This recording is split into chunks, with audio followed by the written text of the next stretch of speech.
This week in Linux gaming news, we've seen a massive update for the Steam Deck's stable client. And what does KDE Plasma 6's mega release have in store for us gamers? Plus, we need to talk about how the HDMI Forum is deliberately upending your ability to use your monitor to its full potential.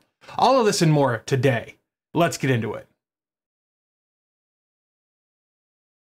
Now, you've probably heard about this elsewhere, but Nintendo is suing the developers behind the free and open source emulator Yuzu. Despite the fact that Yuzu and emulators like it are not only completely legal in the United States, but also of the highest moral imperative. Despite the decades of legal precedent upon which Yuzu has the firmest legal footing, Nintendo has brought this frivolous, almost slap-like lawsuit against the devs here. And if you read their suit, it seems almost libelous to me. I mean, Nintendo claims that somehow Yuzu is to blame for software piracy, citing the leak of The Legend of Zelda Tears of the Kingdom. Nintendo said copies of the game were, quote, successfully downloaded from pirate websites over 1 million times before the game was published and made available for lawful purchase by Nintendo. Many of the pirate websites specifically noted the ability to play the game file in Yuzu, as if Yuzu has control over what pirates say, right? Anyway, defendants' development and distribution of Yuzu to the public materially contributes to and induces those third parties to infringe the copyrights in Nintendo's games. Defendant is thus secondarily liable for the infringement committed by the users to whom it distributes Yuzu. Now, the moon logic here is on a whole other level. I mean, this takes Sierra games and spanks them, right? Like the leak of Tears of the Kingdom was somehow Yuzu's fault. No. The leak of Tears of the Kingdom was due to Nintendo's own operational security failures. So wouldn't that make Nintendo secondarily liable for the unauthorized distribution of their copyrighted games? Because Nintendo are the ones furnishing most of the tools needed to actually make copies of Switch games available. Because look, I mean, it was actually possible to play Tears of the Kingdom on a hacked Switch before it was published. Yuzu, mind you, makes a conscious effort to keep the emulator above board. Nintendo also claims that because Yuzu decrypts Switch games using Nintendo's own encryption keys and a common encryption algorithm, it therefore facilitates piracy. Yet every one of the Switch games that I play on my Steam Deck I actually own a physical copy of. Sure, there are definitely pirates out there, but most of them are kids, and the adults among them are not going to change their ways. It's not like Nintendo lost a sale to most of these pirates. In fact, I regret buying so many of the Switch games that I own because Nintendo has turned around and used the money that I spent, that I gave them for the games, to attack one of the best open source projects out there. So here's the deal. Nintendo needs to face consequences for attacking free software. I'm open to suggestions. Do we start a legal defense fund for Yuzu? Are you a lawyer willing to represent them pro bono? Are there technical measures that we can take? I know that I donated to their Patreon campaign because they need support right now, and if you believe in what they're doing, you should probably help them out as well. I'd love to hear your thoughts, so sound off in the comments below. And while you're down there, why not like that smash button? It's the best way to tell the YouTube algorithm that you want to see more videos just like this. And if you're tired of the proverbial sacrifice to a capricious and fickle AI overlord, and you want to make your own decisions about what you're going to watch next, head over to my streaming site, subscribe2.me. It's a free, open source, and federated way to watch my show, along with many other tech and nerdy videos. You can subscribe to my channel and many others using your existing Mastodon, PeerTube, or PixelFed account, and even comment on each video too using those accounts. Now, I wouldn't be able to run my own streaming site with all the overhead that comes with it if it weren't for my patrons, so thank you guys. I've also been able to relaunch my LibrePay, so there's going to be a link below to that as well. Now, AMD, you might have heard of them. They're the folks behind the stellar performance of the Steam Deck and other Ryzen-based powerhouses. Their secret sauce is that their Linux graphics drivers are free and open source and baked right into the Linux kernel. Now, this fact, coupled with a heavy investment from Valve, makes for a stack of free and open source software that respects your rights as a user and contributes to an open ecosystem where progress is unencumbered. Except for one little thing. All of these moneyed interests are getting in the way. They own patents and they control proprietary standards. Now, one of these proprietary standards is actually HDMI. Now, you know the ubiquitous trapezoidal connector that carries audiovisual signals as well as data between devices and screens. HDMI is controlled by the HDMI Forum, a veritable rogues gallery of duplicitous corporations interested in undermining your rights and combating the progress of free software.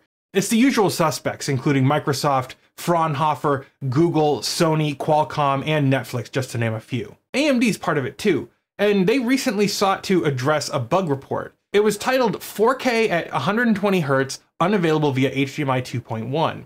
There's going to be a link below to this bug report. It's a very long and interesting discussion over there. But essentially, as the title might suggest, AMD graphics cards on Linux are incapable of outputting 4K 120 Hz signals via HDMI 2.1. Now, this post was made 2 years ago, but in a follow-up to this lengthy thread, yesterday, Alex Duker, an AMD engineer, stated, quote, "The HDMI Forum has rejected our proposal, unfortunately. At this time, an open source HDMI 2.1 implementation is not possible without running afoul of the HDMI Forum requirements."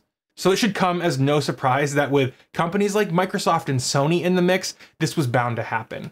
We can't have open source versions of proprietary protocols, even though HDMI itself was built on an open DVI standard.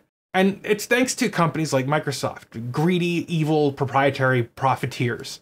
But all's not lost, as there is an option for AMD to move the HDMI 2.1 logic to binary firmware blobs instead of leaving it up to the driver. Though it's not ideal, it would help with this issue. Thankfully though, there is an actual workaround that exists today, and that's to use DisplayPort. It's an open standard, it's managed by the nonprofit VESA group, and I actually like DisplayPort a lot more than I like HDMI. Okay, 5 years out from the launch of Valve's Proton, and we finally have an official logo for the project. I think this is pretty exciting. Now, if you've followed this channel for a while, you'll know that I'm kind of a branding and design nerd. I mean, just look at my website, right? Design is my bread and butter, so I wanted to take a moment to look at this logo and see what they did here. There are a few things that I really like about this. It's got a simple but strong design that works at many different sizes. It also is quite readable with visual breaks to separate each line and to provide a strong sense of depth here. Also notice how this ties into the Steam branding, where the terminating end of the Steam piston seems to be the nucleus of the atom here, if you will. It also doesn't invoke the feeling of any other logos that I've seen. It's quite different from even projects like Electron. I think Proton's logo here is actually better than Electron's because of its visual clarity and simplicity. So yeah, I mean, excellent work, Valve. They really did a great job at branding Proton, and I'm excited to see where they take this further. Is there going to be more branding rollout? Maybe a word mark for Proton? I'd love to see that. Okay, so I'm pretty stoked about the Humble Creative Sandbox bundle. This bundle has got some excellent titles that bring out your creative side. For $20, you get 8 titles, including The Universum, which is playable on the Steam Deck, Above Snakes, which is verified, Trailmakers Deluxe Edition, which is playable, TerraTech and its DLC R&D Labs, which are both playable, Necess, which is verified, From the Depths, which is playable, and My Little Universe, which is also playable. You can use my affiliate link below to pick up a bundle for yourself. A portion of the proceeds will go to charity and also will help out this show at no additional cost to you. So if you use my link, thank you. Okay, next up, KDE's MegaRelease 6 is here, and it's got some excellent options. There are 2 critical things of note here with KDE 6. The first is that they've transitioned to the latest version of their application framework, Qt, spelled QT, which you might have heard of. And they've also migrated their desktop to modern Linux graphics platform Wayland. Now, if you haven't heard of either of those things, don't worry, I'll fill you in here. Let's start with Qt. It's a cross-platform framework for developing applications. Applications built in Qt can be run on Linux, macOS, Windows, Android, and even some embedded systems with little to no change to the underlying code base needed. All of this makes it a versatile, native, and cute, see what I did there, platform for building an app. And in KDE, Qt is the native way to do it.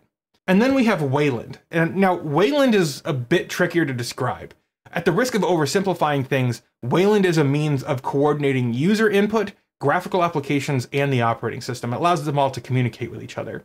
It's fresh, it's new, and it's performant. Now, these 2 components deliver a faster and a better desktop experience, but that's only scratching the surface here. KDE Plasma 6 now has partial support for HDR, or high dynamic range output. It's partial because it's only available on certain supported monitors and in certain software, so it's not ubiquitous across the entire desktop or entire range of HDR monitors yet. However, this will impact your gaming. Depending on the game that you're playing and the monitor that you're using, you should be able to take advantage of HDR. And it really is crazy how much of a difference HDR output makes. But in terms of performance, well, that's still a bit on the ambiguous side. Chances are that it will have a modest impact depending on the game that you're playing, but it will vary from game to game as well. Okay, next up, Tuesday saw the release of a massive new Steam Deck client. We've had a steady trickle of beta updates over the last month, and it was about time for the stable update to arrive. So what goodies did we see? What's new and what's fixed? Let's dive into it. First, we saw an update to the embedded version of Chromium in Steam, which they noted is clearing the path for further updates soon. They also have improved UI performance while navigating Steam interface, updated the quick access performance menu with descriptions for each setting, including how they affect the system and the expected power/performance/visual quality trade-offs. This should be great for folks who are new to the Steam Deck experience.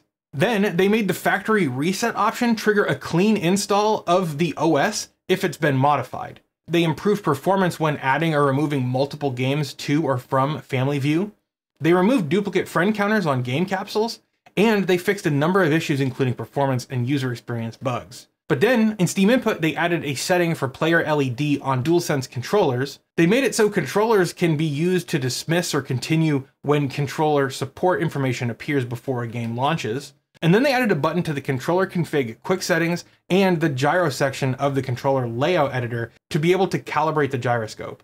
So with this stable update, it actually broke remote play on the Steam Deck, so Valve quickly issued a fix for that as well. And with that, that's pretty much everything that I wanted to talk about this week in terms of Steam Deck and gaming news. What do you think about any of the stories that we touched on today? Sound off in the comments below. I want to thank my patrons for their continued support here. And with that, I'll see you next time.